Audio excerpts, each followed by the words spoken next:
Hai sobat semua, apa kabar?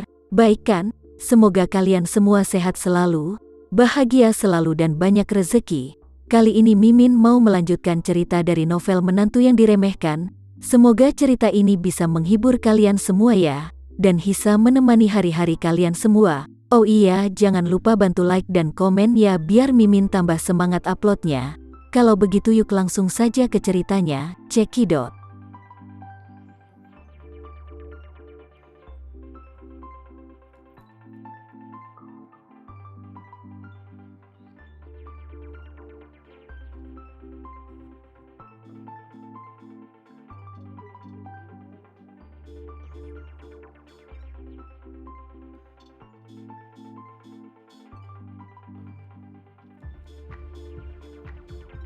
Dalam hati Nanako semakin kagum pada Tama. Dan tanpa sadar dia menghayal seandainya Tama belum menikah, pasti dia akan berusaha untuk menjadi kekasih hatinya. Tapi Nanako segera menyingkirkan pikiran itu. Setelah itu, Tama tersenyum dan berkata, "Oke, kamu bisa memberitahunya secepatnya. Aku di sini hanya bisa menunggu untuk melihat drama hebat ini, hehehe." Tama hanya mengungkapkan sedikit petunjuk kepada Nanako bahwa keluarga Sucipto bekerja sama dengan pasukan bela diri dan menukar Raya Sucipto, tetapi tidak memberitahu dia bahwa semuanya adalah akal busuk Chen Sucipto dengan pasukan bela diri. Ini terutama karena kata-kata ini tidak memiliki banyak arti ketika keluar dari mulutnya.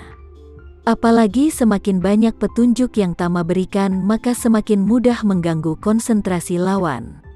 Oleh karena itu, dia hanya berbicara tentang kerjasama rahasia antara keluarga Sucipto dan pasukan bela diri, dan selebihnya, biarkan Paman Nanako bisa mengikuti petunjuk yang dia berikan, masuk lebih dalam, dan biarkan dia menggali kebenarannya sendiri. Itu lebih mematikan. Sementara itu saat ini, di Surabaya, rumah keluarga Sucipto. Raya Sucipto dan anggota kru kapal yang bersamanya sama sekali belum memberi berita apapun. Hal ini otomatis membuat Chen Sucipto cemas dan was-was. Sama halnya dengan Zain Sucipto yang juga mengkhawatirkan masalah ini. Hanya saja Zain Sucipto tidak tahu bagaimana ayahnya menyeting cerita di dalamnya. Dia pasti akan mengira keluarga Sucipto mengalami kecelakaan saat menyelamatkan Raya Sucipto. Jadi dia bertanya pada Chen Sucioyo dengan sedikit cemas, "Ayah, apa yang terjadi? Bukankah orang-orang kita membawa pulang Raya melalui jalur air? Tapi kenapa tiba-tiba semua kabar tersebut lenyap, dan hanya kapalnya yang ditangkap oleh pasukan bela diri Jepang? Kemana Ruoli pergi? Apakah dia dicegat oleh bajak laut?" Chen Sucipto yang sudah menahan sakit kepala berkata dengan depresi, "Bagaimana aku tahu? Aku tidak tahu banyak tentang semuanya, sama sepertimu. Dan kamu bertanya kepadaku, bagaimana aku bisa menjawabmu?" Zain Sucipto melihat nada bicara ayahnya sedikit kesal, dan dia buru-buru meminta maaf. "Ayah, tenanglah, maafkan aku. Aku salah ayah. Aku tidak akan lagi membuatmu pusing dengan pertanyaan itu. Hanya saja kejadian ini terlalu aneh. Dan hati ini merasa tidak tenang." Chen Sucipto berkata dengan dingin, "Aku telah mengirim seseorang ke Jepang untuk menyelidiki masalah ini. Setelah aku mendapatkan informasi apapun, aku akan segera memberitahunya padamu sesegera mungkin.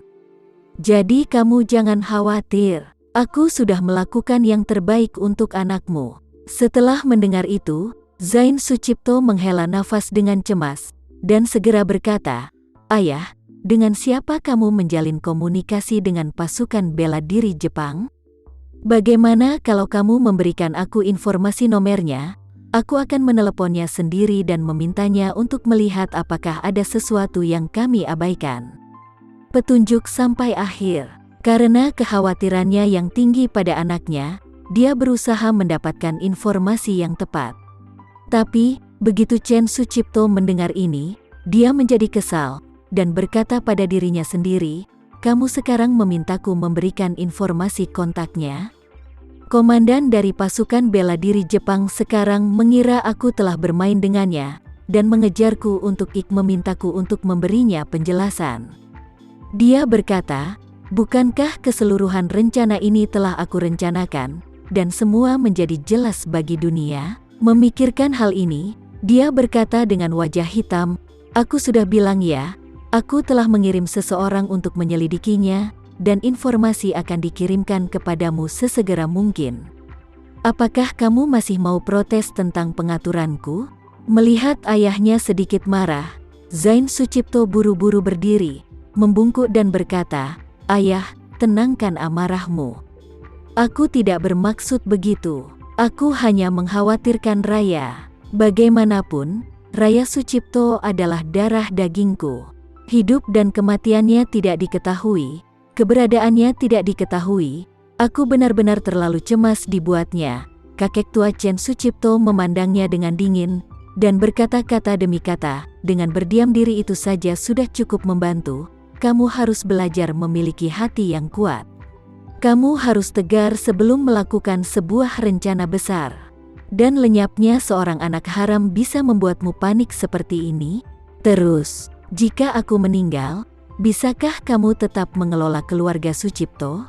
Apakah kamu akan panik jika aku mati?" Begitu Zain Sucipto mendengar ini, seluruh tubuhnya langsung bersemangat.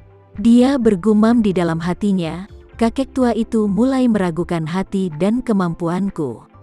Ini bukanlah pertanda baik. Jika aku tidak berhenti dari masalah ini dan berperilaku terlalu gugup, kakek tua itu pasti akan berpikir bahwa aku sangat lemah, tidak cukup kuat, dan tidak dapat dipromosikan ke posisi pemimpin keluarga Sucipto. Jika itu karena masalah Raya Sucipto yang mempengaruhi penilaian kakek tua itu tentang penggantinya, maka itu benar-benar tidak sebanding dengan keuntungannya." Memikirkan hal ini, Zain Sucipto berkata dengan ekspresi yang menakjubkan, "Ayah, jangan khawatir. Tidak peduli bagaimana masalah ini berakhir, aku tidak akan pernah membiarkan masalah ini mempengaruhiku." Chen Sucipto memandangnya dengan curiga, dan berkata dengan dingin, "Tentang apakah itu akan memengaruhimu?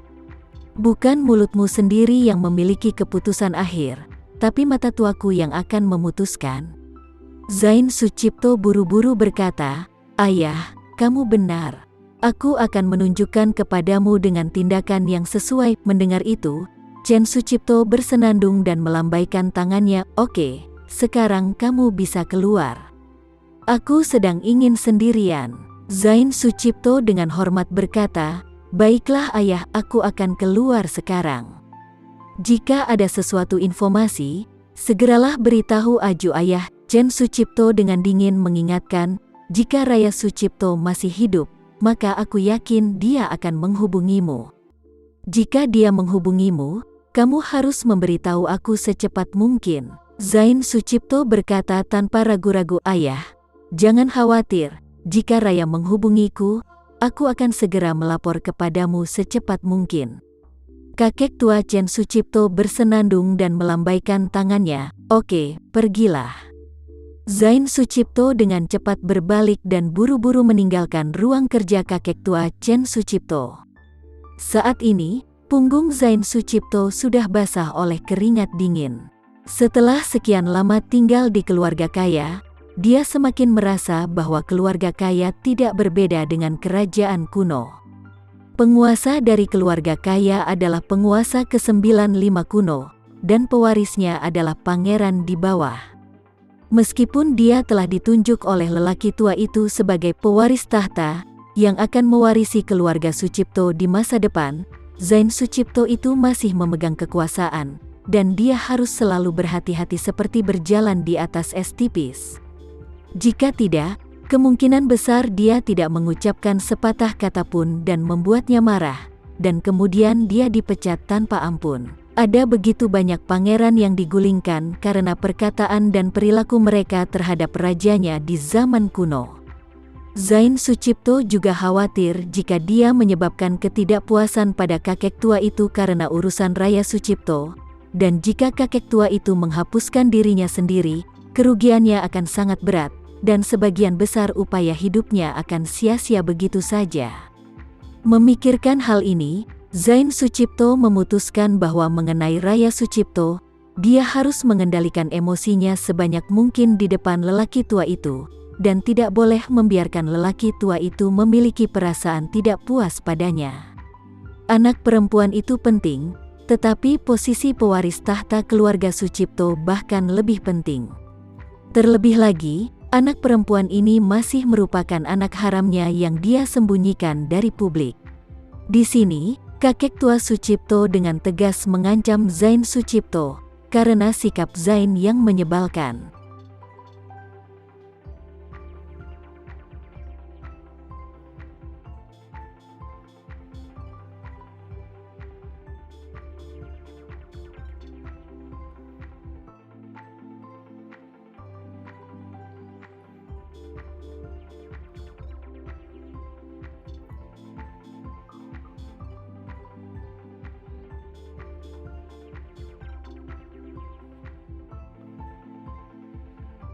Sekian dulu ya cerita kali ini, kita lanjutkan lagi ceritanya di lain waktu. Oh iya, bagaimana menurut kalian? Semoga bisa sedikit menghibur kalian semua. Jangan lupa like, share dan komen ya. Untuk teman-teman yang baru nonton jangan lupa subscribe-nya. Hehehe, kalau ada teman-teman yang ingin gabung langganan bisa langsung gabung saja untuk dapat fitur yang menarik dan sedikit membantu Mimin. Terima kasih sudah menonton, sampai jumpa lagi. Bye.